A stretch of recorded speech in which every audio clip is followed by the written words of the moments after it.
El primer paso que debemos entender todos los soñadores es entender el miedo. El miedo es crucial en toda vida de un hacedor, en toda vida de un soñador. ¿Cómo funciona el miedo? El miedo está en todos nosotros, todos tenemos en algún momento de nuestra vida miedo.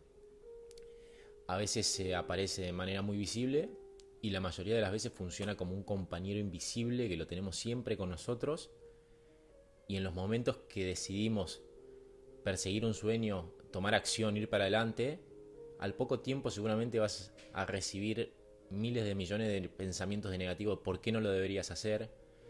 Tenemos en la cabeza el peor escenario de lo que puede pasar, y ahí es cuando el miedo se transforma en un monstruo que hace que nos detengamos, que renunciemos a ese sueño y que volvamos a nuestra zona de comodidad.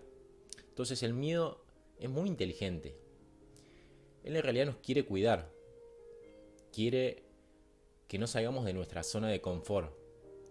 Pero si yo te pregunto que mires para atrás y pienses qué son las cosas que no hiciste por miedo, qué son las cosas que enterraste en tu vida por miedo, y quién sos hoy y quién podrías ser si hubieses vencido y hubieses enfrentado esos miedos. Entonces, ¿por qué digo que es el primer paso de todo soñador? Porque si no lo vemos, si no lo enfrentamos, no vamos a avanzar nunca. Vamos a ir por caminos alternativos, vamos a pensar que estamos creciendo, pero siempre cuando llegue el momento definitorio va a aparecer como un monstruo, y es la verdadera barrera entre nosotros y nuestros sueños. Es la verdadera barrera. Entonces, ¿cómo nos enfrentamos a esos miedos? Exponiéndonos. Exponiéndonos. Es la única forma. Es saber que está y es exponernos. Que nos golpee. Que nos cague bien a palo. ¿Sí? Date un porrazo, 2, 10 si es necesario. Pero tenemos que exponernos. Es la única manera.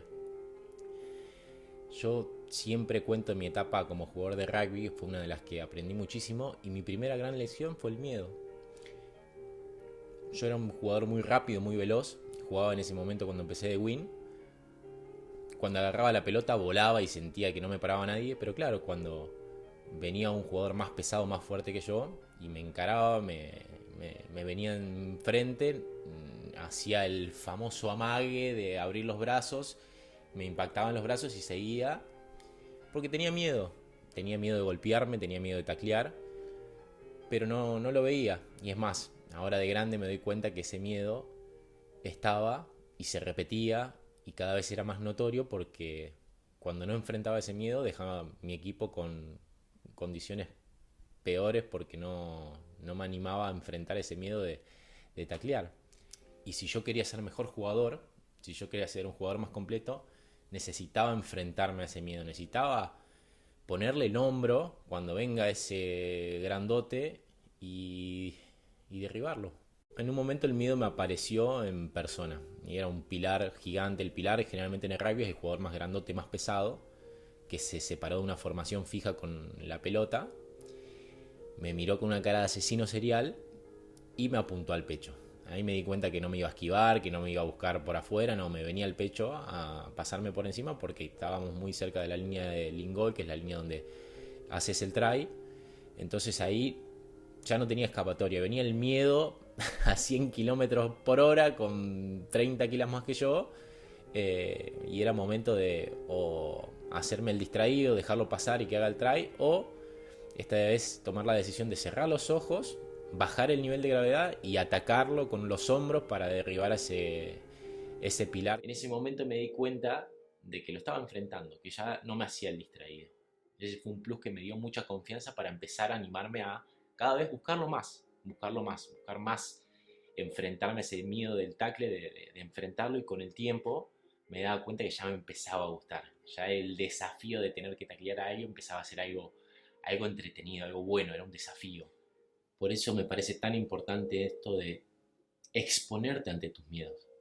Es la única forma, es la única forma. No podemos escaparle a los miedos.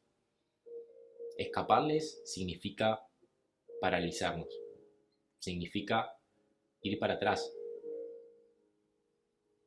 El camino y la barrera que está entre nosotros y nuestros sueños son los miedos. Si no nos animamos a enfrentarlos y a pelear con ellos, el camino siempre va a ser y siempre va a estar en el mismo